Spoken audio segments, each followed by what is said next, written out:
ಅವ್ರು ಬಂದು ಇನ್ನೇನು ಮಾಡ್ತಾರೆ. ಅವನೆಲ್ಲೂ ಬಿಡಲ್ಲ, ಯಾವ ಊರಿಗೆ ಹೋದ್ರು ಜೊತೆಗೆ ಹೋಗ್ತಾನೆ, ಇಲ್ಲ ಅಂದರೆ ಕರ್ಕೊಂಡು ಹೋಗ್ತಾರೆ. ಅಪ್ಪ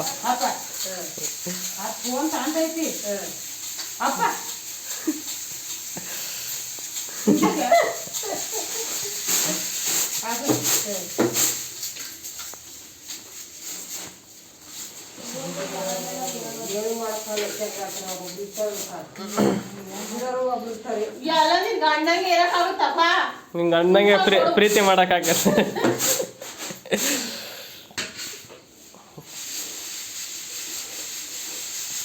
ಬೆಲ್ಲಲ್ಲಿ ಹೊರಡು ಹುಡಕ್ಕೆ ಅಂತಾರ ಜಾಂಡೀರ್.